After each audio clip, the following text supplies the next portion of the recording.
ಒಂದೇ ನಿಮಿಷದಲ್ಲಿ ಸೂಪರ್ ಸಾಫ್ಟಾಗಿ ಹಿಟ್ಟನ್ನು ಕಲಿಸ್ಕೊಂಡು ಒಂದು 2-3 ನಿಮಿಷದೊಳಗಡೆ ಮೆದು ಚಪಾತಿಯನ್ನು ಮಾಡುವ ಸೀಕ್ರೆಟನ್ನು ಇವತ್ತಿನ ವಿಡಿಯೋದಲ್ಲಿ ಹೇಳ್ಕೊಡ್ತಾ ಇದ್ದೇನೆ. ಹಲೋ ನಮಸ್ತೆ, ಹೇಗಿದ್ರಿಲ್ಲ?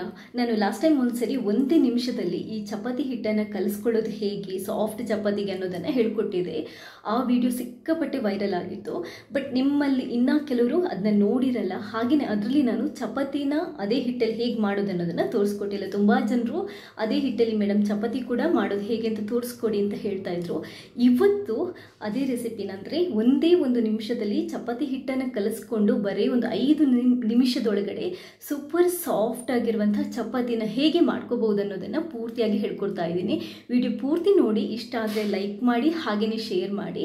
ಹಾಗೆಯೇ ಇಲ್ಲಿ ತನಕ ನೀವು ಯಾರಾದರೂ ನನ್ನ ಚಾನೆಲ್ಗೆ ಸಬ್ಸ್ಕ್ರೈಬ್ ಆಗಿಲ್ಲದಿದ್ದರೆ ದಯವಿಟ್ಟು ಸಬ್ಸ್ಕ್ರೈಬ್ ಆಗಿ. ಯಾಕಂತಂದರೆ ನಾನು ನೆಕ್ಸ್ಟ್ ಹಾಕುವಂಥ ಕೂಡ ಎಲ್ಲ ವಿಡಿಯೋಗಳ ನೋಟಿಫಿಕೇಶನ್ ನಿಮಗೆ ಡೈರೆಕ್ಟಾಗಿ ಬರುತ್ತೆ. ನೀವು ನನ್ನ ಎಲ್ಲ ವಿಡಿಯೋಸ್ಗಳನ್ನು ಮಿಸ್ ಮಾಡದೆ ನೋಡ್ಬೋದು. ಥ್ಯಾಂಕ್ಸ್ ಎಲ್ರಿಗೂ. ಕಮ್ಮಿ ಚಪಾತಿ ಮಾಡಲಿಕ್ಕಿರುವಾಗ ಇದೊಂದು ಬೆಸ್ಟ್ ಐಡಿಯಾ ಅಂತಲೇ ಹೇಳ್ಬೋದು. ಹಾಗಾದರೆ 1 ನಿಮಿಷದೊಳಗಡೆ ಚಪಾತಿ ಹಿಟ್ಟನ್ನು ಕಲಿಸ್ಕೊಳ್ಳೋದು ಹೇಗೆ? 1 ಕಪ್ಪಷ್ಟು ಗೋಧಿ ಹಿಟ್ಟನ್ನು ತಗೊಂಡಿದ್ದೀನಿ. ಮೆದು ಚಪಾತಿ ನೀವು ಹೇಗೆ ಬೇಕಾದರೂ ಮಾಡಿ, ಆದರೆ ಗೋಧಿ ಹಿಟ್ಟು ಪರ್ಫೆಕ್ಟ್ ಆಗಿರೋದು ತುಂಬಾ ಮುಖ್ಯ.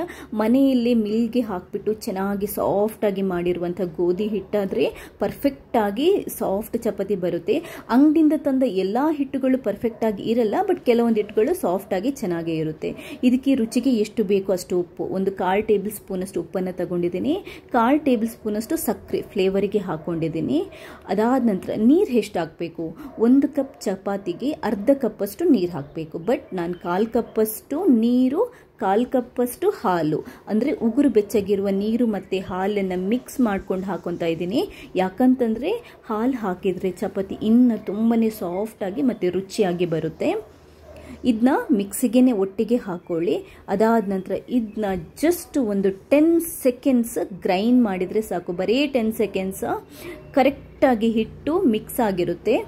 ನಾದ್ಕೊಳ್ಳುವಂಥ ತುಂಬ ಹಾರ್ಡಾಗಿ ನಾದ್ಕೊಳ್ಳುವಂಥ ಕೆಲಸ ತಪ್ಪುತ್ತೆ.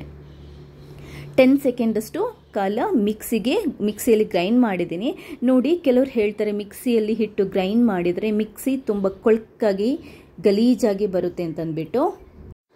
ಬಟ್ ನಾನಿವಾಗ ನಿಮಗೆ ಲೈವ್ ಆಗಿ ತೋರಿಸ್ತಾ ಇದ್ದೇನೆ. ನಮ್ಮ ಮಿಕ್ಸಿ ಅಂಥದ್ದೇನು ಕೊಳೆ ಆಗಿಲ್ಲ. ಅಂದರೆ ಹಿಟ್ಟು ಹಾಕೋಕ್ಕಿಂತ ಮುಂಚೆ ಒಂದು ಸ್ವಲ್ಪ ನೀವು ಆಯಿಲನ್ನು ಸವರ್ಕೊಂಡ್ರೆ ಹಿಟ್ಟು ಮಿಕ್ಸಿ ಏನು ಜಾಸ್ತಿ ಕೊಳೆ ಆಗಲ್ಲ, ತೊಳೆಯೋಕ್ಕೂ ಈಸಿ ಆಗುತ್ತೆ. ಇವಾಗ ಈ ಹಿಟ್ಟಿಗೆ ಫೈನಲ್ ಟಚ್ ಕೊಟ್ಟರೆ ಆಯಿತು. ಅದೇನು ಅಂತಂದರೆ ಒಂದು ಸ್ವಲ್ಪ 1 ಟೇಬಲ್ ಸ್ಪೂನ್ ಕುಕ್ಕಿಂಗ್ ಆಯಿಲ್ ಅಥವಾ ಕೋಕೋನಟ್ ಆಯಿಲ್, ಅಡುಗೆ ಮಾಡುವಂತಹ ಕೋಕೋನಟ್ ಆಯಿಲನ್ನು ಹಾಕ್ಕೊಂಡು ಕೈಯಿಂದ ಒಂದ್ಸರಿ ಮೆತ್ತಗೆ ನಾದ್ಕೊಂಡ್ರೆ ಸಾಕು. ಒಂದು 20 ಸೆಕೆಂಡ್ಸ್ ಮೆತ್ತಗೆ ನಾದ್ಕೊಂಡ್ರೆ ಸೂಪರ್ ಸಾಫ್ಟ್ ಆಗಿರುವಂತಹ ಹಿಟ್ಟು ರೆಡಿ ಆಗುತ್ತೆ. ನಿಮಗೆ ಈ ಹಿಟ್ಟನ್ನು ನೋಡಿದ್ರೇ ಗೊತ್ತಾಗುತ್ತೆ. ನಾನು ಏನು ಜಾಸ್ತಿ ಟೈಮ್ ತಗೊಂಡಿಲ್ಲ. ಒಂದು 30 ಸೆಕೆಂಡ್ಸ್ ಒಳಗಡೆ ಈ ಎಲ್ಲ ಪ್ರೊಸೆಸ್ ಮುಗ್ದಿದೆ. ನೀಟಾಗಿ ಸೂಪರ್ ಸಾಫ್ಟ್ ಆಗಿರುವಂತಹ ಹಿಟ್ಟು ರೆಡಿ ಆಗಿದೆ. ಇವಾಗ ನಾವು ಇದನ್ನ ಯೂಸ್ ಮಾಡಿಕೊಂಡು ಚಪಾತಿ ಹೇಗೆ ಮಾಡೋದು ನೋಡ್ಕೊಳ್ಳೋಣ. ಈ ಥರ ಮಾಡಿದ್ದ ಹಿಟ್ಟನ್ನು ನಾವು ನೆನೆ ಹಾಕಿ ಇಡುವಂಥ ಅವಶ್ಯಕತೆ ಕೂಡ ಇಲ್ಲ. ಇಮಿಡಿಯೇಟ್ ಆಗಿ ನಾವು ಚಪಾತಿನ ಮಾಡ್ಕೋಬಹುದು. ಸೂಪರ್ ಸಾಫ್ಟ್ ನೀಟಾಗಿರುವಂಥ ಚಪಾತಿ ಮಾಡ್ಕೋಬೇಕಿದ್ರೆ ನಾವು ಉಂಡೆ ಮಾಡ್ಕೊಳ್ಳೋದು ಕೂಡ ತುಂಬಾ ಇಂಪಾರ್ಟೆಂಟ್. ಉಂಡೆ ಮಾಡ್ಕೊಳ್ಳುವಾಗ ರೌಂಡಾಗಿ ಒಂದು ಚೂರು ಕ್ರ್ಯಾಕ್ ಇಲ್ಲದಿದ್ದಾಗೆ ನೀಟಾಗಿ ಉಂಡೆ ಮಾಡಿಕೊಂಡ್ರೆ ನಮಗೆ ಪರ್ಫೆಕ್ಟ್ ಆಗಿರುವಂಥ ಚಪಾತಿ ರೆಡಿ ಆಗುತ್ತೆ. ಇವಾಗ ಎಲ್ಲ ಉಂಡೆಗಳನ್ನು ನೀವು ಫಸ್ಟೇ ಮಾಡ್ಕೊಂಡು ಇಟ್ಕೊಳ್ಳಿ. ಒಂದು ಚಪಾತಿ ಮಾಡಿ ಒಂದು ಉಂಡೆ ಮಾಡೋದಲ್ಲ. ಇವಾಗ ಉಂಡೆನ ಈ ಥರ ಕೈಯಲ್ಲಿ ತಗೊಂಡು ನಾವು ಒಂದು ಸ್ವಲ್ಪ ಡ್ರೈ ಹಿಟ್ಟಿಗೆ ಅದನ್ನ ಮಿಕ್ಸ್ ಮಾಡಿಕೊಂಡು ಲಟ್ಟಿಸ್ಕೋಬೇಕಾಗುತ್ತೆ. ಅದಕ್ಕಿಂತ ಮುಂಚೆ ಕೈಯಿಂದ ಒಂದ್ಸರಿ ಈ ಥರ ಪ್ರೆಸ್ ಮಾಡ್ಕೊಳ್ಳಿ. ಪ್ರೆಸ್ ಮಾಡಿಕೊಂಡು ಇವಾಗ ಡ್ರೈ ಹಿಟ್ಟಿರುತ್ತಲ್ವ, ಅಂದರೆ ಒಣ ಹಿಟ್ಟನ್ನು ಈ ಥರ ಕೋಟ್ ಮಾಡ್ಕೊಳ್ಳಿ. ಯಾವಾಗಲೂ ನೆನ್ಪಿಟ್ಕೊಳ್ಳಿ, ಒಣ ಹಿಟ್ಟನ್ನು ಜಾಸ್ತಿಯಾಗಿ ನಾವು ಚಪಾತಿ ಲಟ್ಟಿಸ್ಕೊಳ್ಳುವಾಗ ಕೋಟ್ ಮಾಡ್ಕೋಬಾರ್ದು. ಚಪಾತಿ ಡ್ರೈ ಆಗುತ್ತೆ, ಒಣಗಿ ಹೋಗುತ್ತೆ, ಇಲ್ಲದಿದ್ದರೆ ಚಪಾತಿ ಗಟ್ಟಿಯಾಗಿ ಬರುತ್ತೆ.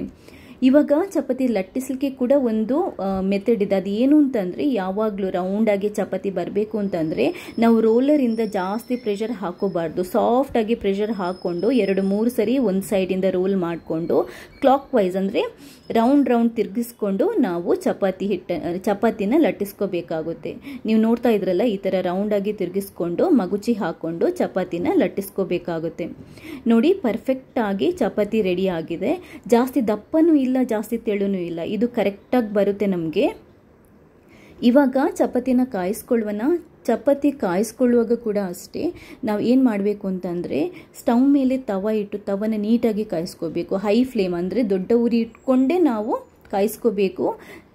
ತವ ನೀಟಾಗಿ ಕಾದ ನಂತರ ಒಂದು ಸ್ವಲ್ಪ ಎಣ್ಣೆ ಅಥವಾ ತುಪ್ಪ ಹಚ್ಕೊಂಡು ಚಪಾತಿನ ಕಾಯಿಸ್ಬೇಕಾಗುತ್ತೆ. ಚಪಾತಿ ಕಾಯಿಸುವಾಗ ಕೂಡ ಅಷ್ಟೇ ಒಂದು ಈ ಥರ ಚಪಾತಿನ ಹಾಕಿಬಿಟ್ಟು ಮೇಲ್ಗಡೆಯಿಂದ ಕೂಡ ಸ್ವಲ್ಪ ಎಣ್ಣೆನ ಹಚ್ಕೊಳ್ಳಿ. ಅದಾದ ನಂತರ ಒಂದು ಸೈಡಲ್ಲಿ ಜಾಸ್ತಿ ಹೊತ್ತು ಕಾಯಿಸಬಾರ್ದು. ಅದನ್ನ ಫಟಾಫಟ್ ಅಂತ ನಾವು ಮಗುಚಿ ಹಾಕಿ ಕಾಯಿಸ್ತಾ ಇರಬೇಕು. ಅಂದರೆ ಬೇಗ ಬೇಗ ಮಗುಚಿ ಹಾಕ್ತಾ ಕಾಯಿಸ್ತಾ ಇರಬೇಕು. ಒಂದು ಸೈಡ್ ನೀವು ಜಾಸ್ತಿ ಹೊತ್ತು ಕಾಯಲಿಕ್ಕೆ ಬಿಟ್ರಿ ಅಂತಂದರೆ ಆ ಸೈಡ್ ರೋಸ್ಟ್ ಆಗುತ್ತೆ, ಕರಟಿ ಹೋಗುತ್ತೆ.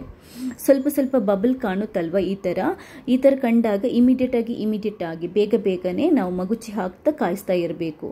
ಒಂದು ಸೈಡ್ ಯಾವತ್ತೂ ನಾವು ಜಾಸ್ತಿ ಹೊತ್ತು ತವದ ಮೇಲೆ ಬಿಡಬಾರ್ದು. ಜಸ್ಟ್ ಒಂದು ನಿಮಗೆ 10-15 ಸೆಕೆಂಡ್ಸ್ ಒಳಗಡೆ ಚಪಾತಿ ನೀಟಾಗಿ ಕಾಯುತ್ತೆ. ಏನು ಜಾಸ್ತಿ ಟೈಮ್ ಬೇಕಾಗಿಲ್ಲ. ಮತ್ತು ಜಾಸ್ತಿ ಹೊತ್ತು ಚಪಾತಿಯನ್ನು ಕಾಯಿಸಬಾರ್ದು ಕೂಡ, ಯಾಕಂತಂದರೆ ಚಪಾತಿ ತುಂಬ ರೊಟ್ಟಿ ಥರ ಆಗುತ್ತೆ, ಚಪಾತಿ ಥರ ಆಗಲ್ಲ.